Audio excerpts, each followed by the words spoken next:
What's up guys, my name is Marc Steiner and today we are talking about the Sigma 35mm f1.4 Art. I'm not going to go through the normal lens tests here because this is the exact same lens that Sigma released in 2012. This is not a brand new lens. There are no new elements, no new coatings, no new nothing. They just permanently married an adapter to the back of this lens, which is why you see this part here. There are no new elements in that part, it's just a lot of space. What they did do for this lens is that they optimized it for the Sony AF system. So before with adapters you could either get very poor eye autofocus or continuous autofocus or none whatsoever. So now you have that functionality. Right off the bat I can tell you that this lens does not perform exactly the same as a Sony made lens. I'd say it's about 85% of the continuous AF and IAF capabilities. If you only use single shot you're not going to notice any difference. This lens is super snappy and focuses really quickly. I found that IAF is very accurate, but for the rare occasions where it doesn't lock onto the eye, sometimes it'll just throw itself out of focus and have a very difficult time getting anything into focus. So you have to manually go and focus on something else or even use the manual focus ring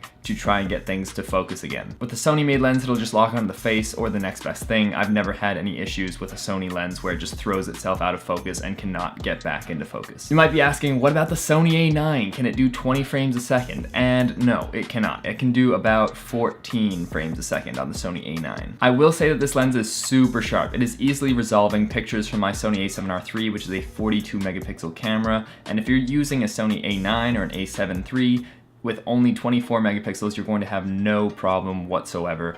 This lens is super sharp. Like all Sigma Art lenses, this lens has superb contrast and punchy colors, something that I absolutely love. They look great just right out of camera, no editing done. I will say that this lens is super heavy. Before we even talk about the Sony E-mount version, this is an all metal build, high-end quality stuff, and then when you put this additional tube at the back to make it fit the Sony E-mount, and then you're marrying it to a mirrorless body, a small mirrorless body, it is super front heavy. And even with my battery grip on my Sony a7R III, it's still super heavy and super front heavy. It's not well balanced at all for a mirrorless system. I know a lot of people who have gotten this lens said they absolutely loved it, but they just weren't going to use it in the real world because of its weight, and they sent it back and got something like the Sony 35 2.8 from Zeiss or the Samyang 35mm 2.8 because those lenses are significantly lighter and are better suited for a small mirrorless light camera. Now let's talk about video autofocus. Now initially I was very disappointed with the video autofocus, but as I continued to use it, I found that it was completely usable and I just had to figure out how this lens worked. It's definitely not as snappy or as smooth as a native Sony lens,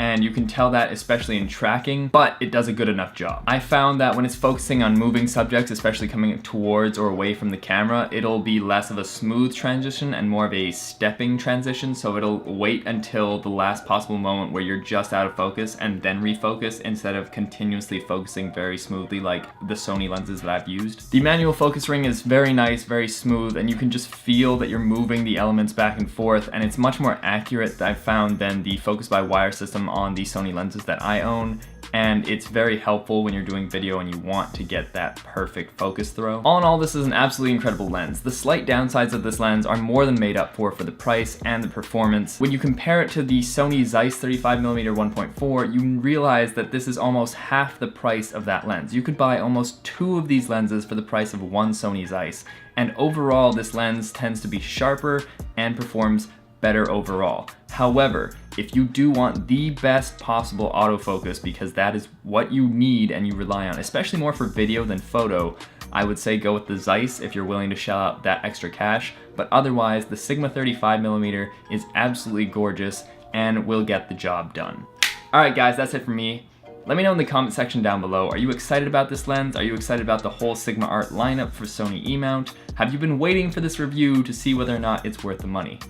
My name has been Marc Steiner, and I will see you next time.